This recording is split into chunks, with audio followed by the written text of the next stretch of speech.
Assalamualaikum warahmatullahi wabarakatuh. Hola, ¿cómo estás? Apa kabar? Semoga sehat-sehat ya.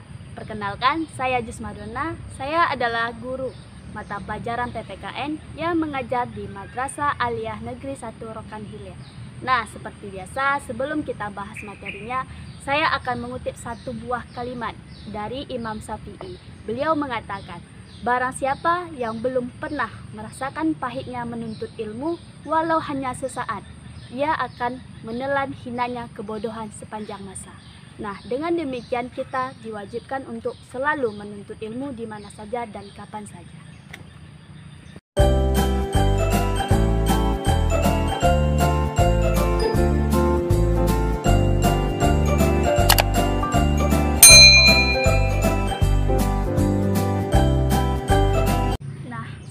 Membahas materi kelas 10 masih tentang bab 6 ancaman terhadap negara Indonesia. Jika video sebelumnya saya sudah membahas pengertian dari ancaman, yang kedua bentuk-bentuk ancaman atau kualifikasi ancaman. Sedikit kita ulang kembali bentuk-bentuk ancaman yang sudah kita bahas, yaitu ancaman berdasarkan jenisnya, kedua ancaman berdasarkan bentuknya, ketiga ancaman berdasarkan sumbernya. Nah, hari ini kita akan membahas ancaman berdasarkan Undang-Undang Nomor 34 Tahun 2004. Nah, seperti kita ketahui, tujuan dari negara Indonesia tercantum pada alinea keempat pembukaan, yang mana di dalam pembukaan tersebut dijelaskan bahwa tujuan negara Indonesia yaitu membentuk suatu pemerintahan negara Indonesia yang melindungi segenap bangsa Indonesia dan seluruh tumpah darah Indonesia, memajukan kesejahteraan umum dan ikut melaksanakan ketertiban dunia yang berdasarkan kemerdekaan, perdamaian abadi, dan keadilan sosial bagi seluruh rakyat Indonesia. Nah, kita tahu untuk mewujudkan suatu negara itu tentu ada ancaman dan gangguan atau rintangan yang dihadapi, baik dari luar maupun dari dalam. Nah, maka dari itu, sebagaimanapun gangguan dan ancaman itu datang, kita harus siap untuk menghadapi demi mencapainya tujuan negara ini. Dalam Undang-Undang Nomor 34 Tahun 2004 tentang TNI atau Tentara Nasional Indonesia, di dalam penjelasan disebutkan bahwa ancaman itu mencangkup 1. Agresi luar negeri, 2. Pelanggaran wilayah luar negeri, 3. Pemberontakan bersenjata, 4. Sabotase, 5. Spionase, 6. Itu aksi teror bersenjata, 7. Keamanan laut dan udara, 8. Aksi komunal secara antar kelompok. Nah, jadi di sini kita akan bahas satu-satu. Apa itu agresi antar kelompok? Nah, setelah kita mengetahui macam-macamnya, sekarang kita akan bahas satu-satu dari poin ke-8 tersebut. Pertama, agresi. Agresi itu adalah sikap atau tindakan yang dilakukan bersenjata. Contoh dari agresi ini adalah invasi menggunakan senjata. Yang kedua adalah blokade wilayah pantai, darat maupun wilayah udara yang mencangkup daerah NKRI. Yang ketiga, penggunaan bersenjata secara ilegal. Yang keempat itu adalah ancaman yang ditetapkan oleh Presiden Indonesia. Ancaman yang kedua adalah pelanggaran wilayah, yang mana pelanggaran wilayah ini terjadi di darat, udara maupun laut. Pelanggaran wilayah ini sering bersinggungan dengan negara-negara tetangga.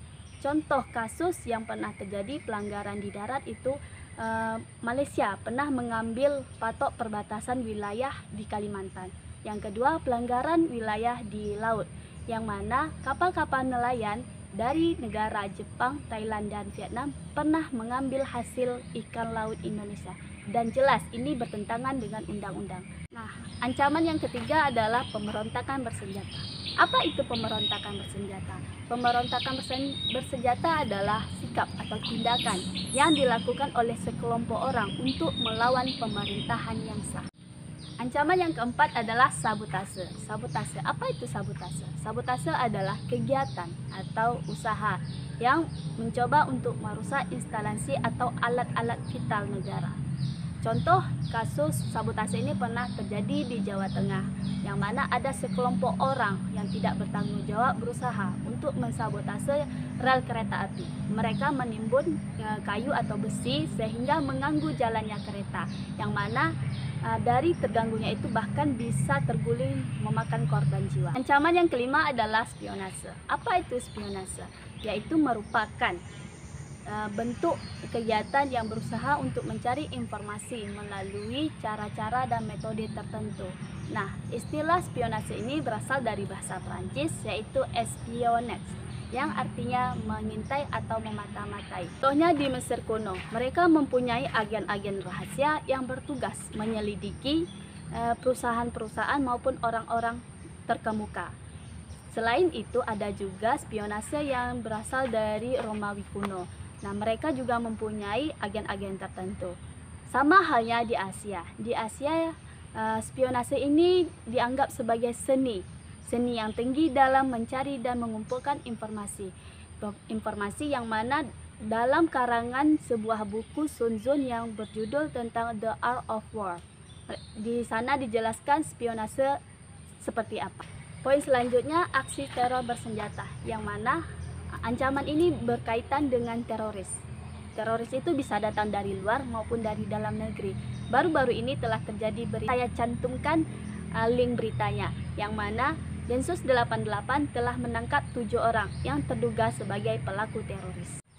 Ancaman yang ketujuh adalah ancaman yang terjadi di daerah laut maupun udara. Contoh dari ancaman ini seperti pembajakan atau perompakan. Yang kedua, penyeludupan senjata secara ilegal, amunisi, dan bahan-bahan peledak lainnya yang bisa membahayakan negara Indonesia. Dan contoh selanjutnya itu adalah penangkapan ikan secara ilegal.